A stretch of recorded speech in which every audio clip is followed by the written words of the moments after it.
Hey guys, one more other video on the Inside Spurs channel, and happy Monday evening. I hope everyone's okay. I hope everyone's all right. I hope the day is treating you all well. Obviously, this is the preview to the Arsenal game on Wednesday night. So we're talking through, I think, some quite interesting things about this game. We'll obviously compare it to this exact fixture last season as well. We'll be going through that, how the teams look so different as well. So we're talking about that. We're going to be talking about interest still lurking surrounding Marcus Rashford. A bit of a Carl Walker-Peters value update. Obviously, I spoke briefly about him this morning, so I thought I'd just drop this in there as well. And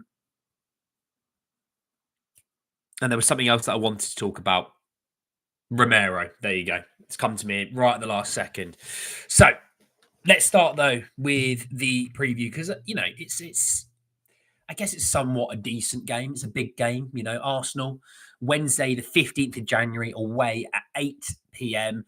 And really, when we think about this game now, it's so different. You know, if you live on Twitter, Arsenal have got 3,000 injuries and Spurs have none. But you know, they do have some injuries at the moment. You know, they are missing Bukayo Saka. He had surgery. I think Ben White's still out for at least maybe another couple of weeks, maybe a few weeks.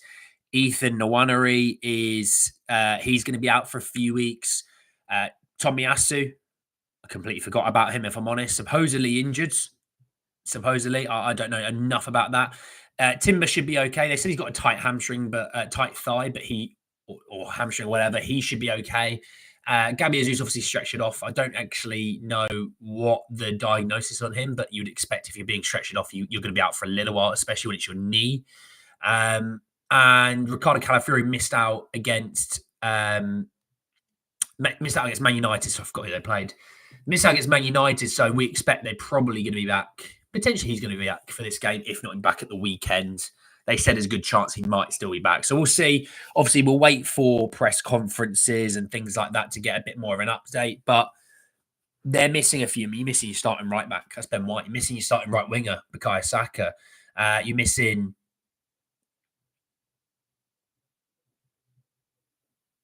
Sorry, I'm just going to go through that list again. Who is it? Is there any... I just want to look at... Is what starters are they missing?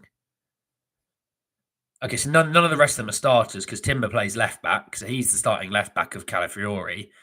Obviously, they've been playing that Miles. Oh God, you know, I don't know his name off by heart. I'll get it in a minute. They've been playing a youngster at left back, but looking at it, yeah, they're missing their starting right side, but the rest of it is all backup options. So you know, you still have to be taking into account Raya's still there, Saliba and Gabriel still there, Timber's still there, Rice, Odegaard, they're both still there.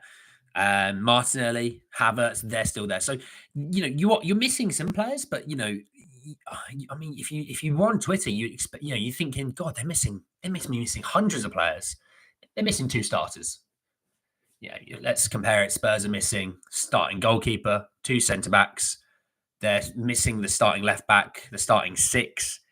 There you go. You're into the midfield already, and you're missing 5 players. This is not a comparable situation, all right? So, look, I don't think there's any excuses at either team, really, but there's that. But looking at it, that situation. Now, there's discourse around Spurs' injury situation. Ben Davies might be back for this game. Let's wait and see what Ange says. I don't know about that. Richie, maybe for the bench, but I expect Richie to be held off until the weekend because that's Everton. That's not Richie's eyes, that's the biggest game, but for his own sort of personality and characteristics, that's the bigger game. You know, he will be there for that. So I just saw some weird transfer news. Hey, 2-1 says, I don't know football. I hope you do with the 2-1. Hey, Callum, mate, how are you? Tony, Bazza, Steve, how are we all? Miles Lewis Skelly, that was it. But looking at, you know, Spurs' situation, you'd expect Kinski to be back in goal. Now, Vicario, I expect to be back quite shortly. I don't think it's to be that far away until Vic's back. But yeah, Kinski being goal, you know, left back, Jed Spence. Central defense will be Gray and Dragajin. I don't think they're going to rush Davies straight back into the team. I don't.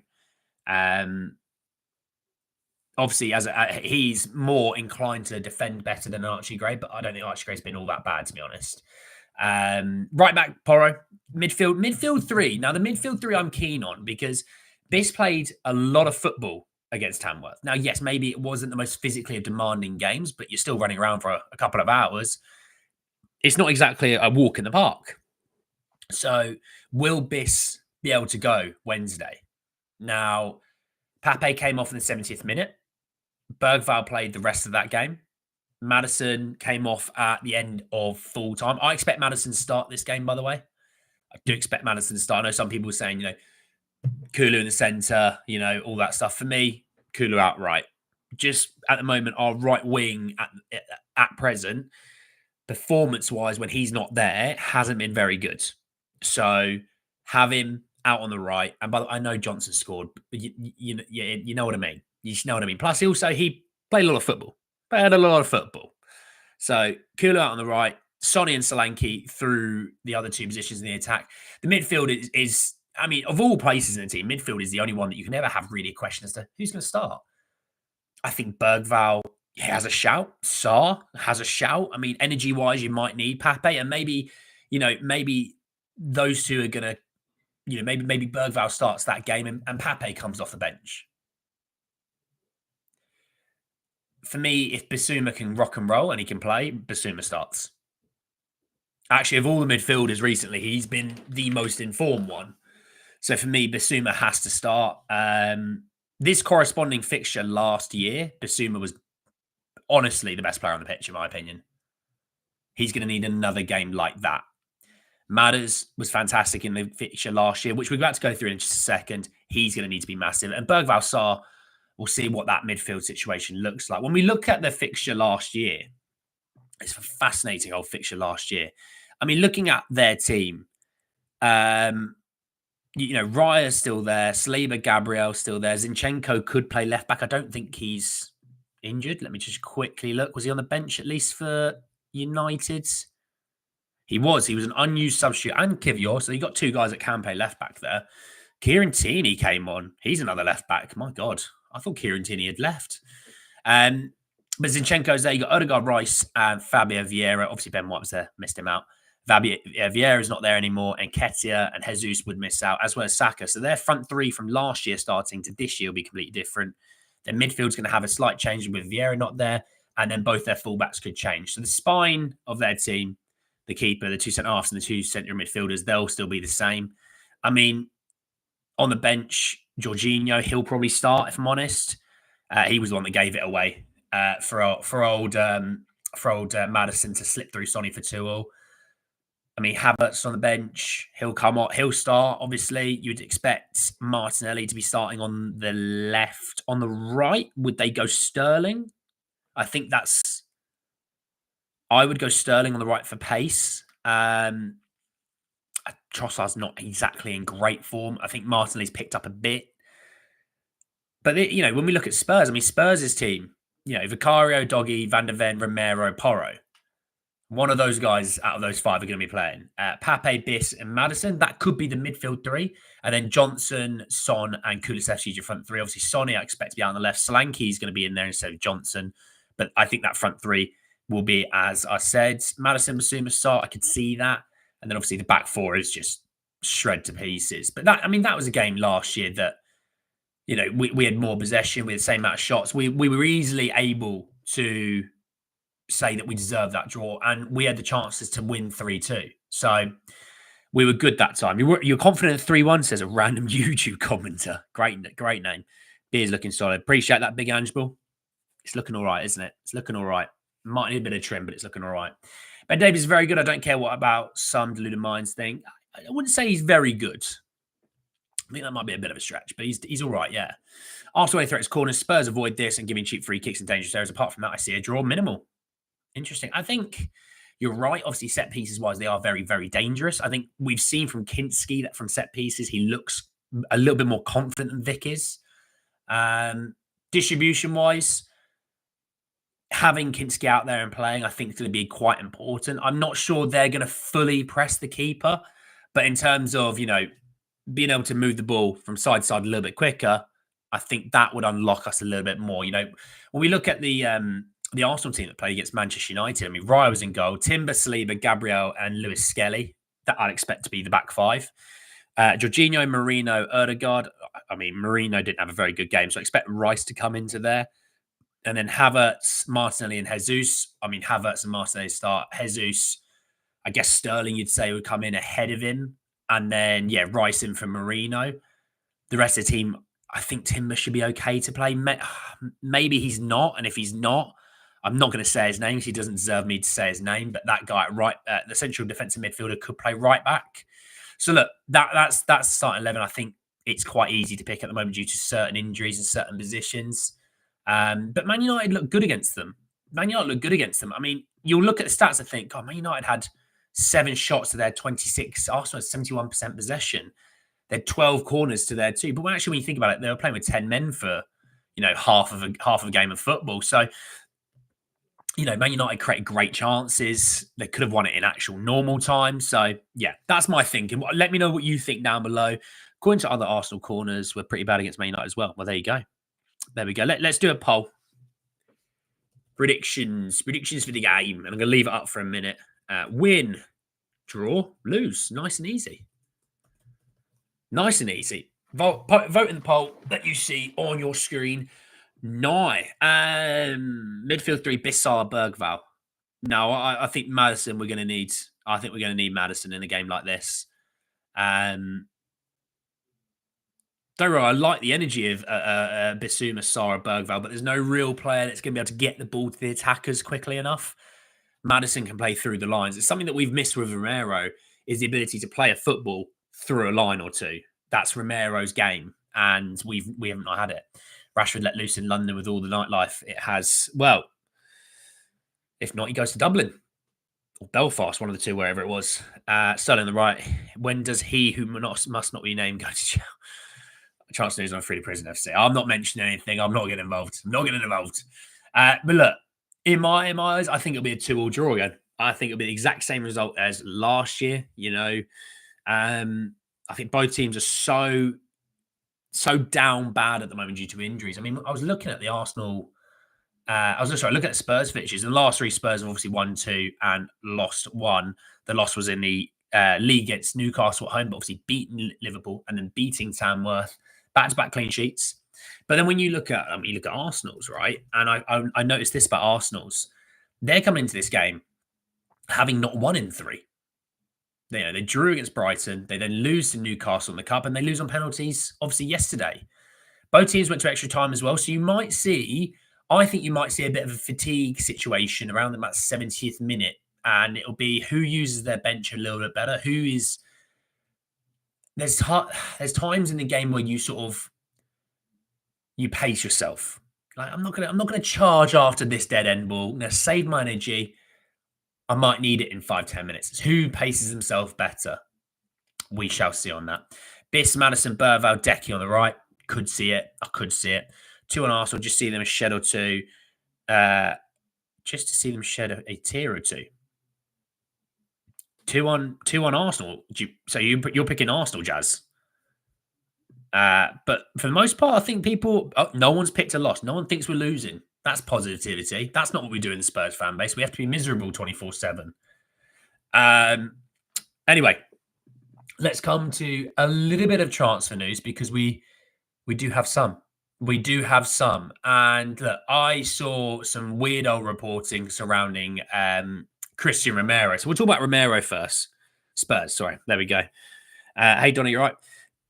Romero, there was talk about how, Spurs are nervous that he won't be signing a new deal and they might have to sell him. Okay. So, look, I totally get people's attitude on this. They are worried about it. Obviously, he's a very good defender and they're worried about it. And I think whilst Dragosin as an out-and-out defender is very solid. Very solid. And Archie Gray's done as much as you could hope for, if not more. And Davies looks serviceable. Mickey obviously is much better when he's playing next to Romero. And I think people are underrating Romero a little bit and they're thinking Van der Ven's a better defender. For me, Romero is still our best defender. I think that's proven in stats and it's proven in numbers as well. You know, we win about half a point more every single game that he and Van der Ven start together. And people were worried, obviously, we're going to lose him, we're going to sell him, and look, we obviously have had all the control in the world to fix a situation in regards to putting a team around a player. Funny, let me just think. We didn't put a team around Modric and Bale, and we didn't really put a team around Harry Kane for long enough. Is there a recurring theme here? I don't blame. You know, if this is true, and I don't, the sourcing wasn't great, but if it is true, I don't blame Romero. I do not blame him. It's look, he's had a pop at the higher ups. That's a real reason he's done that. You know, other players have all said something along the lines. He was one that took a real proper dig. Other players have said stuff recently, but it's not been as sort of intense as him. But what he said was true. Look at the teams that are, make up the so-called big six, right? So not the top six, just the big six. Man United spent over $1 billion in 10 years. And it's like a good bit over $1 billion. Chelsea have done that in a year and a half, 2 years.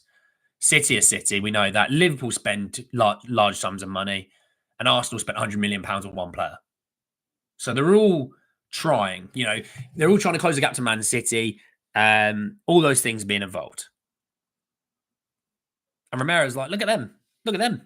And Romero probably knows all the financial stats to say, God, we earn how much money? We earn more money than Chelsea and Arsenal, revenue-wise.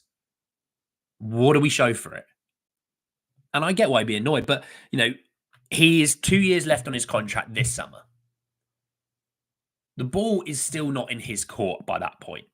Now, I said about Harry Kane, when it came to Bayern Munich, he never said he wanted to leave. He was happy to stay and see out that final year. And if things had improved and, we were a better side and maybe we won something, we're in top four, I think Harry Kane would have signed a new deal. I genuinely do.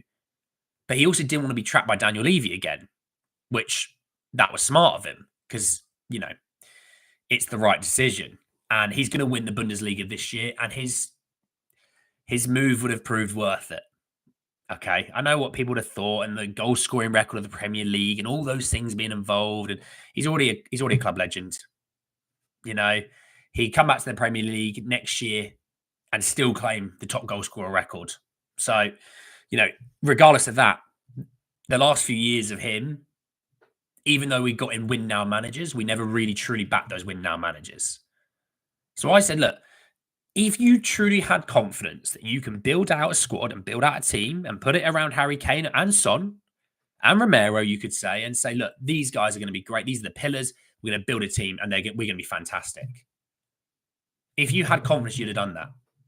And Daniel Levy went, I don't know if we can. I'm just going to have to sell him. And obviously, on the face of things, you're not going to give up nearly £100 million worth of a player for no reason. It all goes to FFP because he's obviously academy-trained player. A lot of things tick those boxes. Romero obviously doesn't tick as many boxes due to not being an academy-trained player. He was obviously signed for good money as well. And I saw people going, if we get 50 million, sell him. It's like, well, okay. I'm not going to be listening to you on that because that's actually virtually a loss on FFP books. It's not, but you know what I mean. Harry Maguire went for 85 million how many years ago? Hang on. When did Van Dijk sign for Liverpool? 2018. So it was January of 2018. So that was 7 years ago. My God. Maguire signed for United in August of 2019. So Maguire this summer would have been there 6 years ago. So if you live in the real world and know that inflation is a thing when it comes to money, we should be looking at a minimum of 85 million for him. Just because inflation. Doesn't matter if you think he's a great centre-half or not. If Harry Maguire was 6 years ago worth 85 million, and 7 years ago, Van Dijk's worth, by the summer it'd be 7.5, but he was 75 million. 2 plus 2 equals 4. Anyone thinking that we're going to get only 50 million for Romero is cuckoo crackers. Now, I'm not saying we're going to get 150 million, but we should be getting closer to 100 than 50 on his value. Like I said, 75 and 85, Romero has to be a minimum of that, if not more. just because that's how the market is now. Real Madrid signed Rudiger on a free. If Rudiger was on the market and they had to sign him, he'd have costed a big chunk of money. He'd have costed that similar sort of money because he was brilliant at the time. My only problem is irrelevant profit after tax is the only line that matter in a tax submission. Last April was £86 million loss. Yeah, we don't have FFP issues though. All great defenses are partnerships, not individuals. Werner and Vidic, Saliba and Gabriel. Yeah. I mean, Gabriel was not very good until he got Saliba. Saliba's made his job easier. It's like when I talk about Van Dijk. If Van Dijk's playing next to a competent centre back, the Liverpool defence looks miles better. When he plays next to Konate, they look like an absolute beast duo. So that's my attitude with centre halves. One is the same as the other. One's great, good maybe, both together, great. That's the way you should be looking at it. But yeah, Romero, look, if he goes, he goes. But look, if you were to come out of the season 7th, okay, follow me, 7th, and you win the Europa League, and you start to reinvest this summer, he's not opposed to staying. Everyone knows he's not opposed to staying.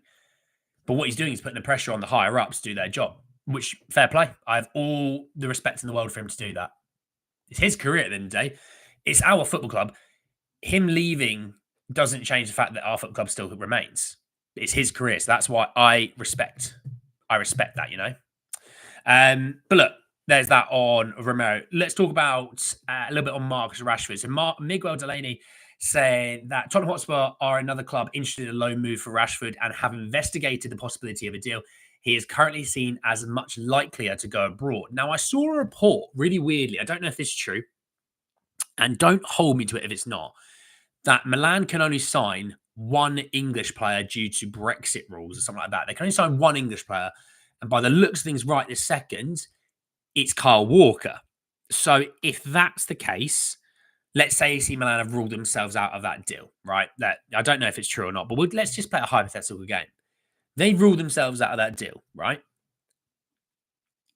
Juve, if they're going for Kolo Muani, for example, and you would think, well, PSG will go and get Rashford. Well, PSG are looking like they're going to get Kvaradona from Napoli. You start to look at it and you think, well, is Saudi the only move? And he won't want to do Saudi because that obviously would hurt his image.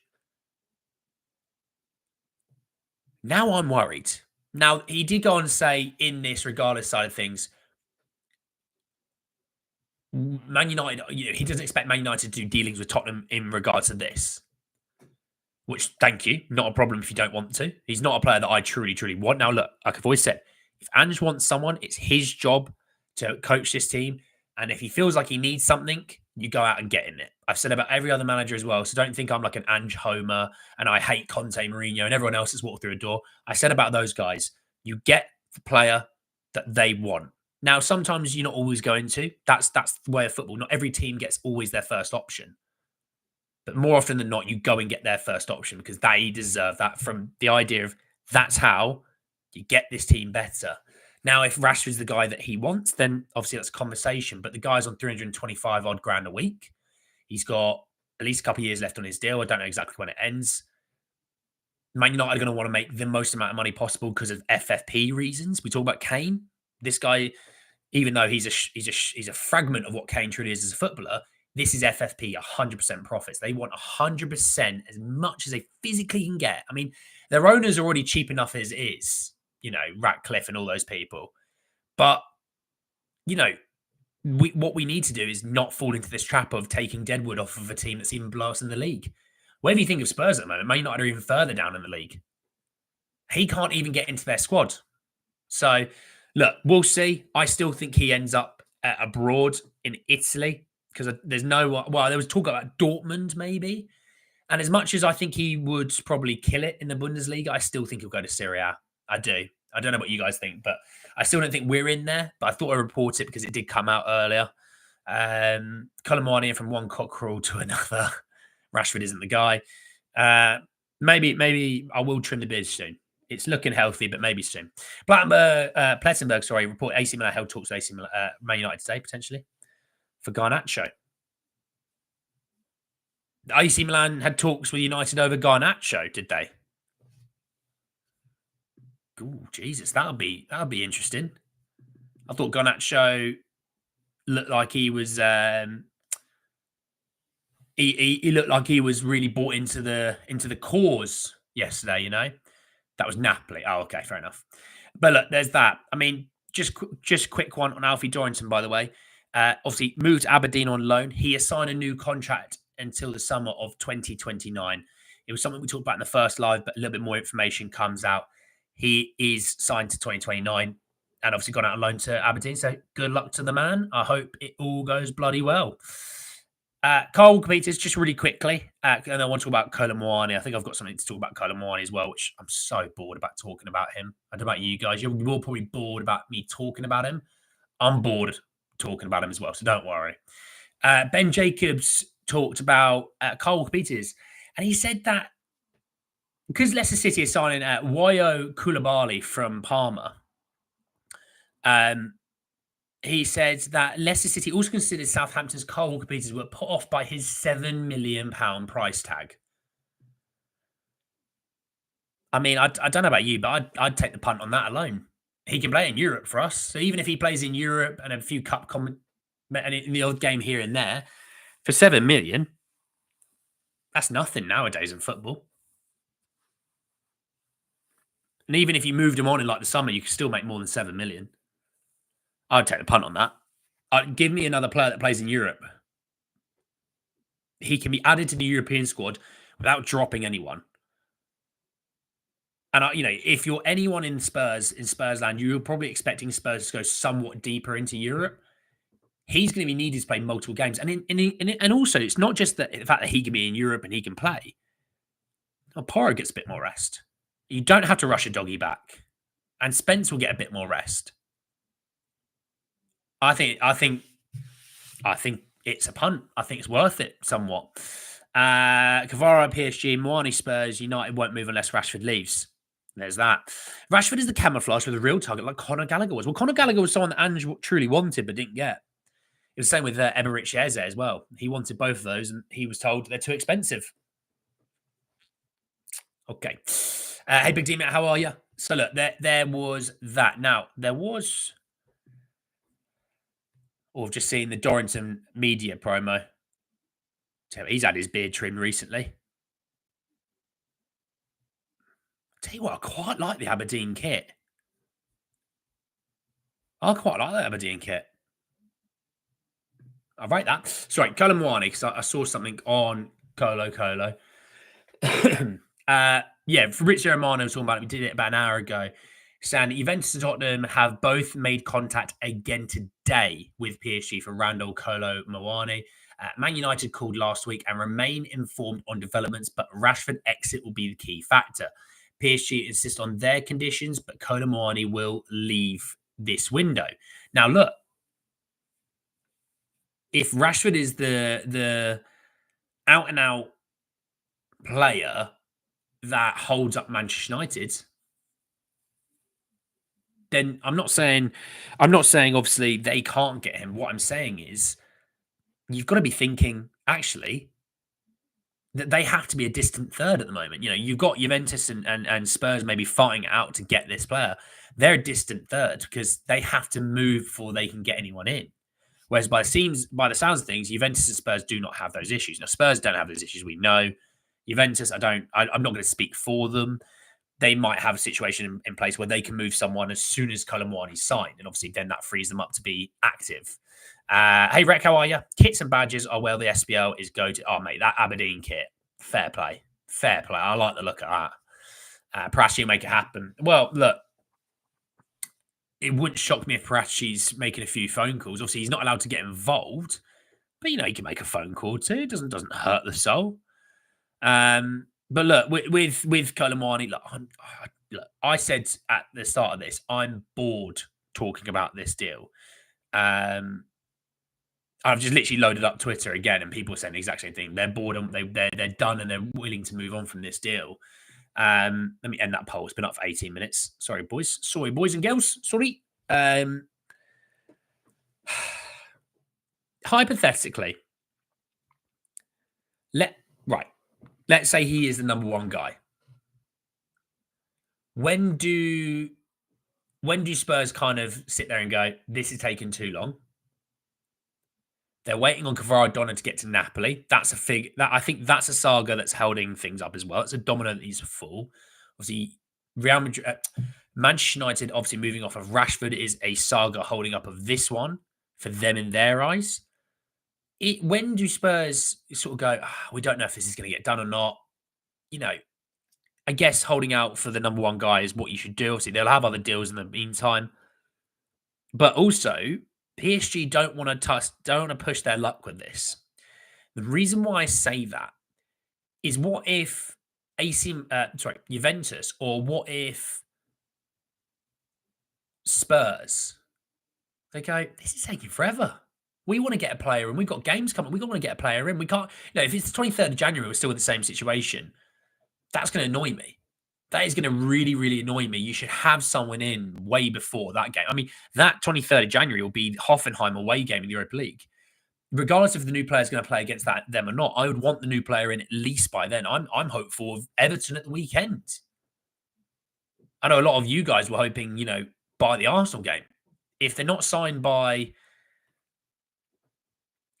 8 o'clock tomorrow or something, I can't remember exact deadline what it would be. If they're not signed by then, forget about it.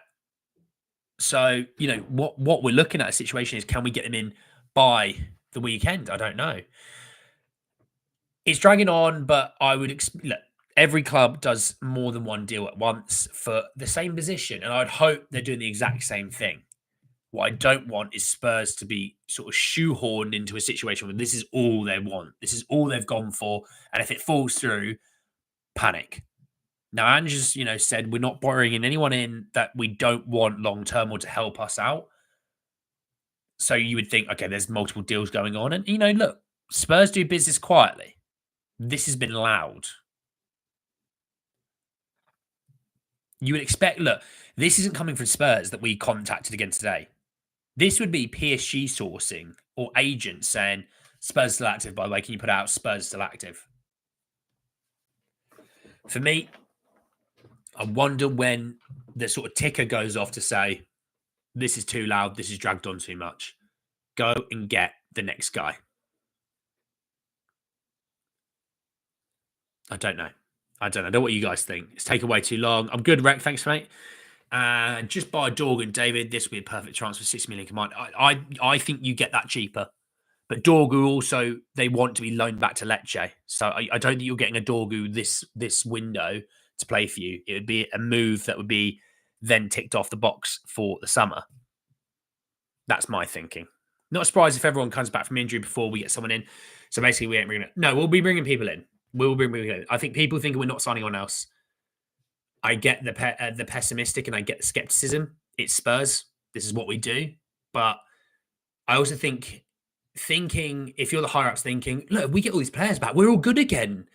It's like, yeah, well, we've had a year and a half of evidence to say that these players don't stay fit enough together. That's why you need bodies. So, as well as that, if there's a situation where you go, well, yeah, we've still got players in the squad that we use, let's move Regulon. Move them. You shouldn't be at Spurs at 2025. The big year of 2025, you shouldn't be at Spurs. And I saw people going, maybe we play Regulon at left back and Spence at right back, because Porro gave the ball away. It's like, don't do this. You're falling into a trap as a fan that you have fallen into so many times. Yeah, Regulon's looked all right, but that time limit is running out where you start to see the true Regulon again, where he puts in stinkers quite frequently. Can't defend very well and all those things. So don't fall into the trap thinking, well, Regulon for the next 6 months will be all right. Don't do that. Don't do that. We should be wanting better than that. So I think he'll probably end up staying here to the end of the year. It wouldn't shock me. Sorry, the end of the season, it wouldn't shock me. But we shouldn't be. We should not be looking at him to be a player now. We'll be waiting until the last week. Apparently, Levy loves this window. It's the window he can hunt the best deals and the biggest discounts. I don't know if it is the best for deals and biggest discounts because obviously January is such an expensive time of year due to the fact that, Sometimes you've got summer international football, but then on top of that, teams don't want to sell players because they've only got a short window to replace them.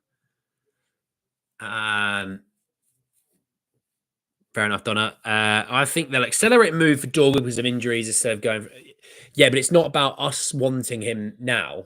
We'd want him now, but obviously Lecce wanting him loaned back is the issue. It's the crux of the situation, you know. I'm thinking Cole Walker-Peters now, then sell Porro in the summer with Dorgan left next season and Spence right. No, for me personally. Porro takes a bad rap. He does take a bad rap. For me, it's always about a lot of our players actually.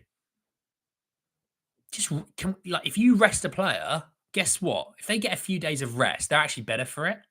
And if you've got Porro, who, fair play to the guy, plays 3 times a week quite often, and he's the only one that seems to be able to handle it physically other than Kulusevski or Solanke. We should be grateful that he's staying fit. And my attitude is get him rest. Imagine you had a competent left back at the club. A doggy would have had rest. Imagine you had a competent left back, a left back at the club. You could rotate Spence at right back more. Now, yes, we didn't do it at the start of the season. Ange didn't trust Spence. That's fine. That's situation. That is what it is. But we're talking about now. Let's live in the now. Don't live in the past. Get a player in now, then it allows Porro to have more rest. It allows Spence to have more rest, and their performance is actually their levels will only be higher and higher every single time. I mean, Mud FC says statistically only Trent Alexander-Arnold is better than him. Statistically, he's been very good, and people go, he gave the ball away this many times. It's like, if you're a high usage player, you're going to give the ball away. I don't know if you knew that. Like, De Bruyne gives the ball away a lot. I don't know if you knew that. It's like in the NBA, Luka Doncic, you know, James Harden and Russell Westbrook's in their primes with LeBron James. They turn the ball over. They're high usage players. They turn the ball over. It's like in the NFL. If you throw the ball 40 times a game, you're putting the ball in harm's way. It's going to get intercepted every now and then. Jordan Love yesterday, he's a 50-odd million pound quarterback through 3 interceptions. Just be careful what you wish for is my only point on that. But look, plenty of good stuff in there. We'll see about Kolo Muani. No doubt I'll be talking about him tomorrow. Obviously, we'll see more on Rashford and what comes out of that. I think that saga goes on to late in the window, by the way. I don't think we're in there, but you know what I mean. Loan roundup out tomorrow morning. We'll be talking about loan roundup. Some good stuff this week. Some bad stuff potentially as well. You'll have to hold up on that one, but some good stuff as well. Thanks so much for joining me on Talking Arsenal as well. I look forward to Wednesday morning when I give you my last minute thoughts. Take care, everyone. I'll see you all then. Peace.